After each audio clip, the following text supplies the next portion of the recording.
يا ابو على السنان يا اخي اتمنى دابيك امولي عبد القادر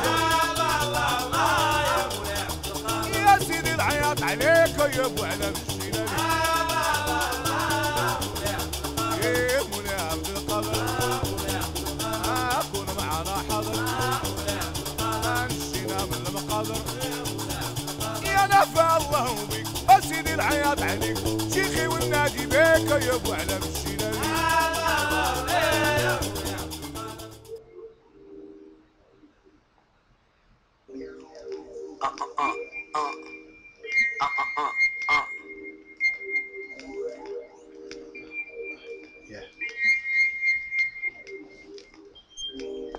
Ali, you thirsty on Twitter.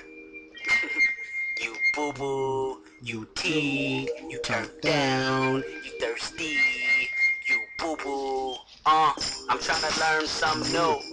I'm trying to find myself. I'm searching deep for Kendrick Lamar.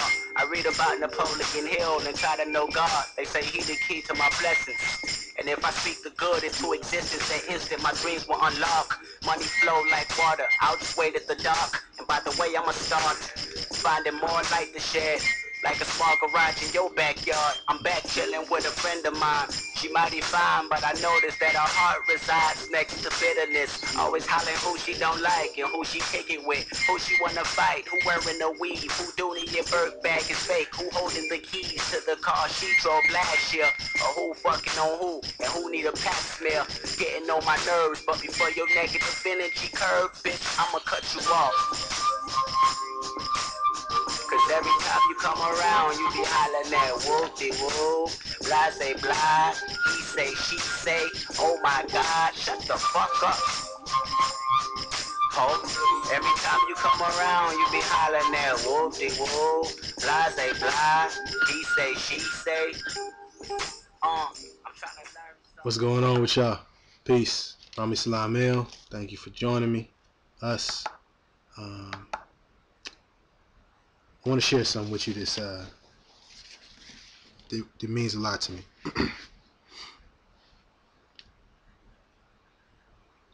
And Yahshua was Ajanin's guest. He taught again in many things, revealed to him the secret of the healing art.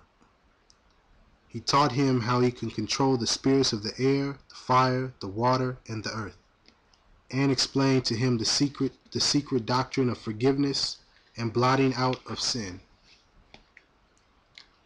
One day Ajanin sat with Yahshua in the temple porch. A bank of wandering singers and musicians paused before the court to sing and play. Their music was most rich and delicate.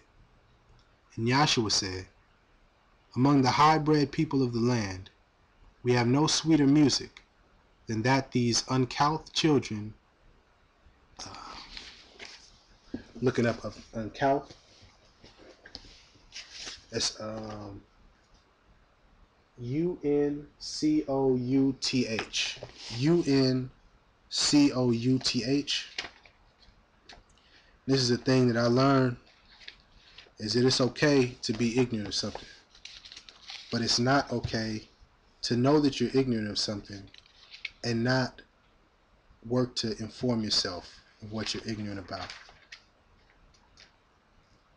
Uncouth. And I'm looking in this Random House Dictionary, the English language, unabridged.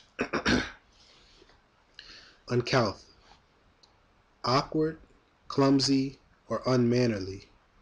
Strange and ungraceful in appearance or form. What else? Synonymous with discourteous, rude, and uncivil, unfamiliar. So, let me read this again. Among the high-bred of people of the land, we have no sweeter music than that these clumsy, awkward, unmannerly, strange, discourteous, rude, and uncivil children of the wilderness bring here to us. From whence this talent and this power? In one short life they surely could not gain such grace of voice, such knowledge of the laws of harmony and tone. These people are not young. 1,000 years ago would not suffice to give them such divine expressiveness and such purity of voice and touch. Men call them prodigies. They're no prodigies. All things result from natural law. 10,000 years ago, these people mastered harmony. In days of old, they trod the busy thoroughfares of life and caught the melody of birds and played on harps of perfect form. And they have come again to learn still other lessons from the very notes of manifest. These wandering people form a part of heaven's orchestra, and in the land of perfect things, the very angels will delight to hear them play and sing. I'll pause real quick on this. So I mean, to me, this scripture, this part right here, is really speaking to us. You know, it's speaking to so-called black people, rappers, MCs, hip hop. You know, we were considered rude, strange, unmannered, uncivil, discourteous, from the wilderness, from the hood, from the ghetto, from the streets, you know, and yet this music that we create, you know, it does have a level of mastery of, you know, tones and harmonies and, you know, sounds when it's done, you know, when it's done right. And I don't know, I just found this powerful because, you know, it's saying that, you know, the people that you may see walking around, that you may consider, you know, wild, hood, ghetto, ignorant, you know, and they have this music that somehow connects to millions of people, to realize they may be here for a different reason. They may be here on this earth right now to master other lessons, you know, because they've already mastered the lessons of, you know, the mastery of harmonies and sounds. And I don't know, it just inspired me, so I wanted to share that. And then I wanted to finish out this chapter because this is also powerful. And Joshua, and I'm reading from, I'm sorry, I didn't even say what I was reading from. This chapter is chapter 6. Joshua, presented with his camel, goes to Lahore where he abides. And this book is called the Mysteries of the Silent Brotherhood of the East, also known as the Red Book. And Joshua taught the common people of Lahore. He healed, Lahore is Lahore. He healed their sick and showed to them the way to rise to better things by helping others. He said, "We are not rich by what we get and hold. The only things we keep are those we give away. We are not rich by what we get and hold. The only things we keep are those we give away. If you would live a perfect life, give forth your life in service for your kind and for the form of life that men esteem the lower forms of life. If you would live a perfect life, give forth your life in service for your kind and for the kind that you esteem lower." Man. Powerful, man. Powerful. I think I'm gonna close out with this part of the music. I don't have too much more to say. Thank you. Much love to you.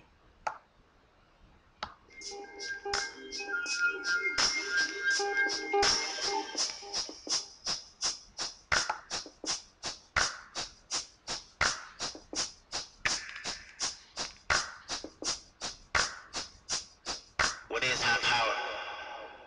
High power is the way we think, the way we live. See, it's known today that the human race is nothing. No morals, no standards.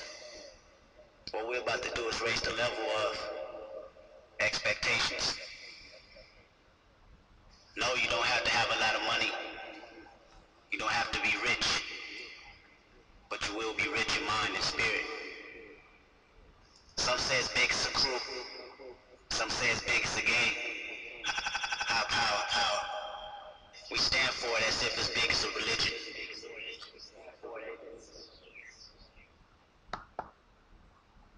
Yeah, what's poppin'? It's Kendrick Lamar shouting out my folks. Chuck Dizzle, Miss Bliss, Head, Homegrown Radio. Y'all better tune in. It's LA, support it, because it's real. High power, gone. When I thought of high power, I wanted to make it where it means we stand above all the bullshit that's going on in the world. Everything that everybody's feeding us, from the time we was born all the way up to now. You know, because at the end of the day, everything that we was taught in school always been the half truth. Exactly. You know what I mean, in the world in general. So I'm trying to start my generation on a whole new stepping stone and a whole new set of truth. Right. And eventually we'll learn from each other. Definitely. I don't have all the answers. You know what I mean? I know you don't. That too. Right, exactly. So when I did the song High Power, that's what it sounds like. It sounds like a genuine person trying to search and figure out what's going on and trying to understand my history and where I come from. You know, so it's deeper than what I actually wrote upon. Now, even in the beginning of the video, and we can run the song right after this, but in the beginning of the video, you said something about having a vision of Pac, or having a dream. Can you kind of elaborate on that? It's a true story, actually. You know one of them things when you're real delirious in your sleep. You don't know if you're in life or not. Right. Woke up or anything. And it's a real situation where I was asleep one night, man, and his blur like a silhouette, and he basically said, "Keep doing what you're doing. Don't let my music die." And shit scared the shit out of me. Straight up. So, shit. Just off the fact that prior to that, the day before, my mom was bringing up, you know, you and Tupac, y'all like days apart, y'all birthdays, and I never knew that shit. It was some wild shit. And once he said that shit, and I'm really big on shit like that, spiritual shit like that. If somebody comes in your dream and it relays a message, you gotta listen. You gotta listen to it, because I got past family relatives that's been passed and been coming to my dreams forever. I mean, and talking to me. And I just really wanted to share that message, man, and I felt like it was something I just couldn't keep to myself. I wanted to put it out to the world and let them know this shit is real for me. I mean, I'm not only doing it for myself anymore, I'm doing it for people around me, my city, of course, and for a bigger power, and that's to continue the message that he tried to carry on.